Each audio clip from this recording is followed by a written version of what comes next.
Hi there, Turgeon here, bringing you physics from afar. Let's keep prepping for this 2022 MCAS and maybe for future ones as well. Remember, this is about skills. Listen, write, think. Right now, this isn't just about getting the answer from the teacher. Don't mute me. Listen to the words. Get the teaching. Get the advice. Get the coaching. The skills are logic, reading, equation sheet. I mean, of course, you have to have physics knowledge, but remember, think on this test and you'll be okay. Think on paper. Put your equations down and stuff. Got this whole resource right here in the form of this equation sheet. Number 11. This is asking you about different kinds of rays. And let's remember, light, quote unquote, is composed of a bunch of different electromagnetic waves. They go from radio all the way to gamma, from less to more dangerous. And that includes everything from radio to microwaves to infrared to the visible light to ultraviolet rays to X-rays and gamma rays. Well, what this question you could argue is really about, I mean, you could use this equation to figure this out and deal with all these exponents, but what it's really about is light versus sound. Let's run through that really quick. Light and sound are both waves, sure. We also learned that light can behave like a particle. There's a couple of different vocab words that you want to be able to categorize these two waves. One of them is mechanical, one of them is electromagnetic. Those two go together. Remember those two terms. Mechanical and electromagnetic go together. Transverse goes with longitudinal. There are different ways to categorize the waves as well. And you have fast and slow, and then you also want to understand how they go through solids, liquids, gases. Remember that mechanical waves need a medium. The sound in this room requires the air medium. Electromagnetic waves also obviously can go through air, but they don't need a medium. Transverse waves are waves where the velocity and the vibration are perpendicular. And longitudinal are waves in which the particles have vibration that's parallel to the movement of the wave. Remember that waves, the light goes way faster than sound.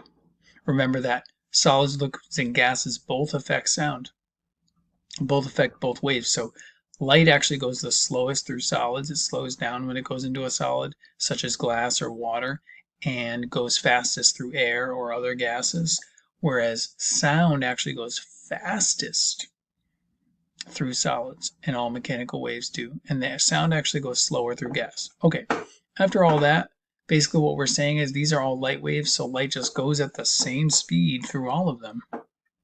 Yes, it can have different frequencies, but it goes at the same speed. You can tell that as the frequency goes down, the wavelength goes up. I know these all look like tiny numbers, but the wavelength is going up. Those waves all go at the same speed. This should remind you of the egg drop experiment. You want to calculate, or you can kind of look at it and figure out that if something took a very short amount of time to stop, then it took a very large force to stop and therefore was going to break. But you should calculate the force. So you'll see that there's an equation Ft equals triangle P. Remember, use this equation sheet. There it is, Ft equals triangle P, and that means force times time is the change in momentum. The change in momentum for all of these is mass times velocity, 0.05 times 14. They all have the change in momentum of 0.7. When you do the calculation, F times the time equals 0.7, F times the time equals 0.7, F times the time equals 0.7.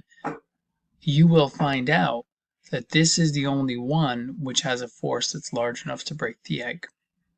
Go ahead, try it, but remember, think on paper, use the equation. Here's me calculating the force and getting 70 newtons for device number 1. Hey people, that is not a transverse wave because the particles are vibrating in a way that is not perpendicular to the wave motion.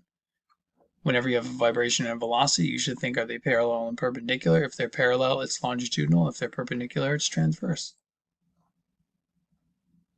Now we move into an experimental situation. We have a trial 1 and a trial 2. Pay close attention to that.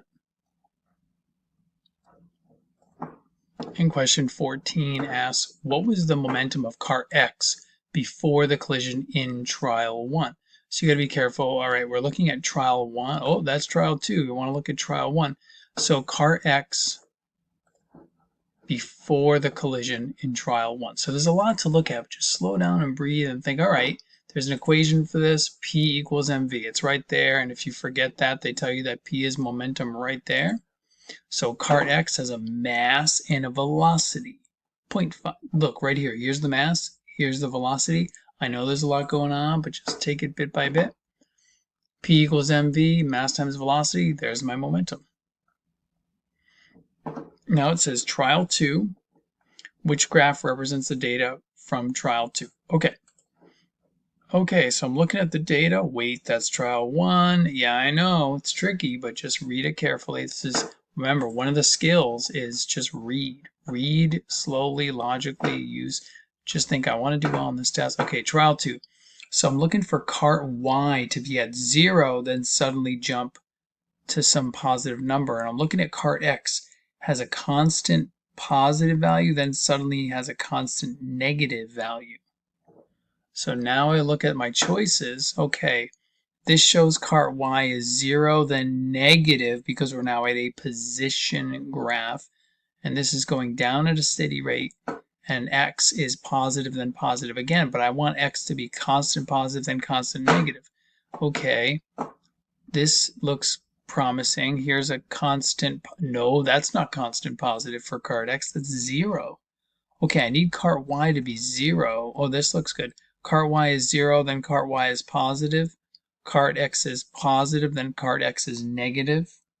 Over here, cart Y is positive, then positive. Cart X is 0, then negative. So I've basically given you the answer. The takeaway here for you to learn for the MCAS is, remember, position graphs have different rules from velocity graphs. Velocity graphs, you just kind of read them and you look for slopes to show you acceleration.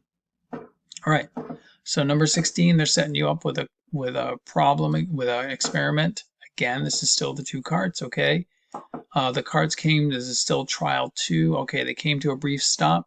Now we're looking at energy. Stop means no kinetic energy, so I can't have a choice like C or D that has kinetic energy, because it says which of the following represents the amount of each type of energy in the system when the carts were closest together. It's a reading test. So it's got to have no kinetic energy. And when I look back, there was some potential energy, some gravitational potential energy. So therefore, I can't lose that gravitational potential energy because you're not getting closer or further from the Earth. So this needs to be the same. And so there's your answer choice. Moving on. Number 17. If you see a collision, that's got to be conservation of momentum. And now we're looking at the kinetic energy before and the kinetic energy after. I can see the kinetic energy before in trial 1 was 0.09. If I look at the total, the kinetic energy after was 0.03. If I look at trial 2, it looks like, oh look, trial 2, the kinetic energy is 0.09, then it's 0.09 again. If I look at the total for cart X and cart Y, you add those up to get the total. Okay, so then if I look at trial 1, okay, trial 1, it looks like, I don't know, this doesn't say anything about momentum. Yeah, but it does, because remember, anytime there's a collision, we have conservation of momentum. The total momentum is the same before and after, so momentum is going to be conserved. But the question is whether or not the kinetic energy was conserved, and you look here and you get 0.09, you get 0.03. So that means it's not conserved, so I just gave you the answer to part A. Trial 2. Looks like the kinetic energy is the same in both situations. So I just gave you the answer to that as well. Looking at part B, which 2 types of energy could it have? It telling you basically, it's admitting that kinetic energy got lost for cart X. Now here's the thing. Remember, with inelastic, they stick together, so that energy has to go somewhere that generates sound. You smack 2 things together, you generate sound, but you also generate heat. So heat and sound are generated. Another name for heat is thermal. Number 18. It says each cart exerted a force on the other cart. Okay, sure. So what's the deal? And the answer is that those forces are equal but opposite.